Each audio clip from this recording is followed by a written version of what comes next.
Joining us now, Republican Congressman Adam Kinzinger of Illinois. Kasie Hunt and Michael Steele are back with us as well. Representative Kinzinger, you stand with Liz Cheney.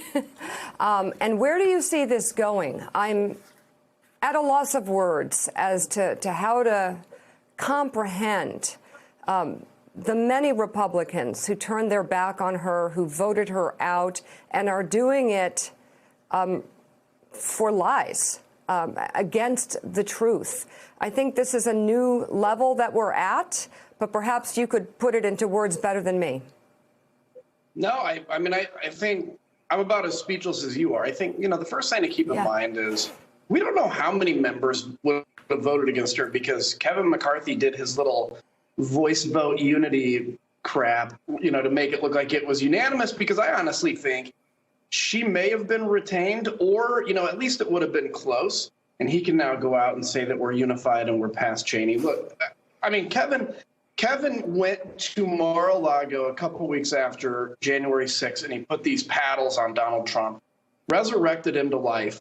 And now Cheney has just been consistent. She said the same thing that, Kevin McCarthy said in January. She's just been consistent. And then to watch yesterday, I didn't even know Congressman Clyde was a congressman, by the way. But to watch him, say that January 6th was no big deal. This party's really sick, and this party needs some real help. And if we're not going to stand up and be willing to put it all on the line for that, this party's not going to be around in the future. So the Washington Post reported that the Republican leaders withheld polling data from you and other Republican members at a retreat that showed Trump's unfavorability ratings were a shocking 15 points underwater in core districts in the party, that they need to retake the House. How do you respond to the NRCC caring more about covering for an ex-president than helping Republican members get reelected? This is like a sickness that runs deep. And the only thing that explains something like this, from my point of view, is reading like Madeleine Albright's book about fascism. Or reading books about cults. Yeah, it's like something you'd see out of North Korea where we just can't make the dear leader mad. We have this and this bad economic news. Don't make the dear leader mad. That's what it feels like. Look, if you're paying the NRCC dues to the committee, they need to tell you everything they have, including the bad numbers, because these are decisions that members have to make. And instead, we are so scared to death of Donald Trump. By the way, Donald Trump just made Liz Cheney even more of a national figure than she ever was. She's brave. I've always admired her, but he now made her the leader of that. And I think he's basically created something that he should be very afraid of, which is somebody that's going to tell the truth. Because next to Donald Trump, when somebody tells the truth, it's pretty obvious. So look, we're in a bad place in this party. There's no doubt about that. But this party and this country particularly demand people fight for the soul of it. And that's what I'm going to do with Liz and whoever else wants to join us. Maybe a small group at first, but we'll be mighty in the long run.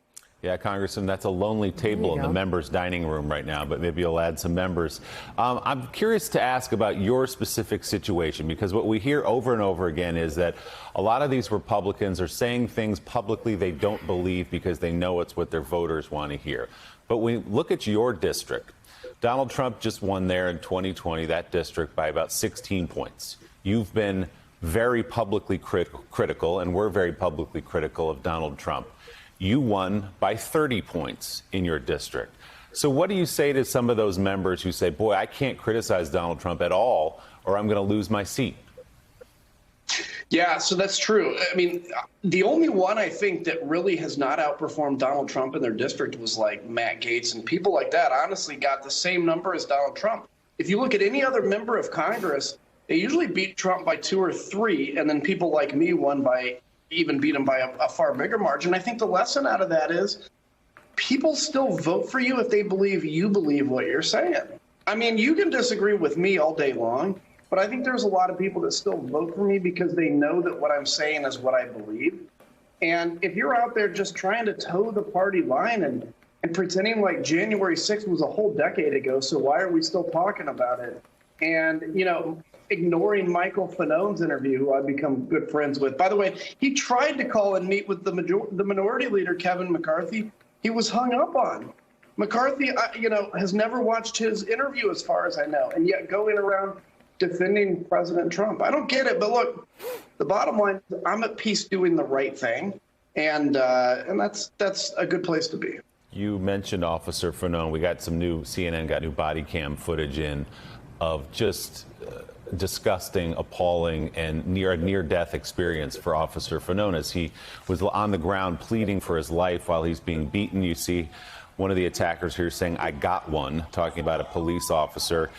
Someone stepped in and ultimately saved Officer Fanone's life as he begged for it, as he talked about his kids and said, "Please, I have kids." And he said later he thought about his 4 daughters and how they were going to go on without him.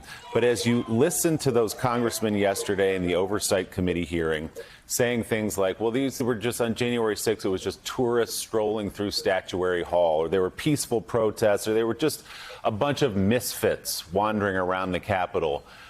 What do you do with that? I mean, these people were there. They know what happened. So now they're just spouting a conspiracy theory. They're truthers about that day. They're lying about that day. What do you do with members like that? Yeah, and the sad news is they can go on whatever media outlet and say that and not be questioned. And so that's what they'll do. They'll go to their little media corner that won't question them, that wants to echo that conversation. Same reason Kevin McCarthy only does, one TV station at all, because he doesn't want to take the tough questions. And so I guess all you can do is keep calling that out as ludicrous. We sometimes assume that everybody just knows, but keep in mind, if you're a base Republican voter and every one of the people you trust is saying January 6th didn't happen and the election was stolen, we can't really blame them for believing that. I mean, yes, they shouldn't believe it, but when all their leaders are lying to them, of course there's going to be many that believe it. That's why, sadly, there's only a few of us, but we have to keep telling the truth. Like I said, I've known Mike Fanone. When I watch him screaming in that video, that is not, the typical Mike Fanone, who's a tough dude. To see him at that level means he truly feared for his life. And as somebody that's been in a similar kind of situation like 15 years ago, all those thoughts go through your head very quickly, including I'm going to die and all that stuff. And it's terrible to see, but he's been a hero to speak so openly about it. Absolutely. Congressman Kasie Hunt's here with a question for you. Case. Hey. Congressman, good to see you. Liz Cheney talked to our colleague, Savannah Guthrie. We showed a little bit of that. But I want to ask you specifically about one comment that she made. She talked about the January 6th commission, which, of course, you still haven't been able to find bipartisan agreement on. And Cheney says, I've been very public, this is her speaking, about the commission and saying that it needs to look only at January 6th and the events leading up to it. And she says that kind of intense, narrow focus threatens people in my party who may have been playing a role that they should not have been playing. What do you know about what she's talking about there? Who's threatened? And particularly, what was Kevin McCarthy's role and any of your concerns about it?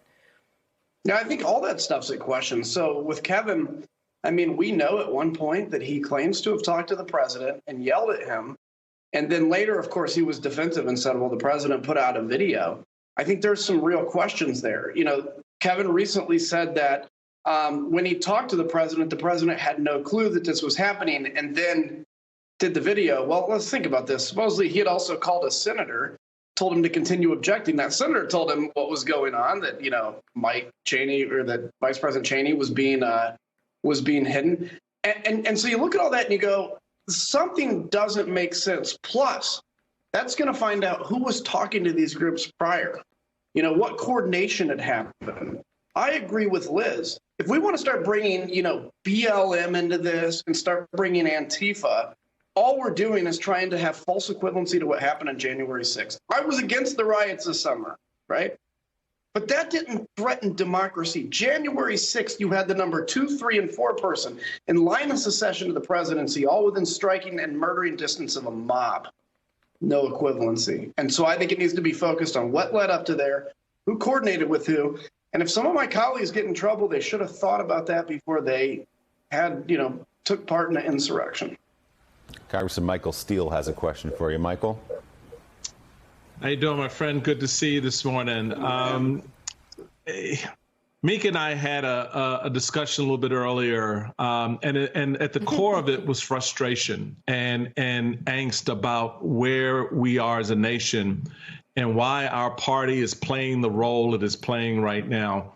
Could you speak to the American people about their frustration in watching this once proud party sink as low as it has, and to engage in the level of fascism, white nationalism, and the kind of purging that we just witnessed yesterday with Liz Cheney? Because I think that's a real drumbeat for a lot of Americans right now. They don't understand. And you touched a little bit on your own personal feelings and sort of looking around and seeing members and saying, is this guy on our team or what?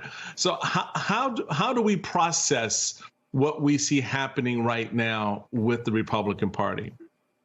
Well, look, the Republican Party and the Democratic Party are it's just a big group of people that make decisions. That's it. There's no massive kind of behind smoke-filled room party, machinery. And right now, people are intimidated by Donald Trump. Yeah, and that's just, we have to recognize that. But if you are a once proud Republican or you're somebody that's concerned about this, you have a role to be involved in bringing the narrative of politics back. We can't be the first generation that leaves our kids a country worse off than the one we inherited, or a political system worse off. We can take back this power. So vote in primaries. I know primaries stink sometimes, and we should reform the whole system. But for now, vote in a primary, right? Make sure the right people that are going to represent you get through. I started the whole Country First movement, and I'll make a plug, country1st.com, because that's all about taking back the narrative of the party and putting the country before the party. If enough people do that, we'll take this back. So I'm optimistic long term, but on the short term, people are going to have to get ticked off enough to do something about it. And that doesn't mean, just looking at leaders to fix it. It means becoming a leader and having an impact. We can do this on either party. Hey, thanks so much for watching our YouTube channel. You can follow up on today's top stories and breaking news, or catch up on your favorite MSNBC shows all in one place. Download the NBC News app today.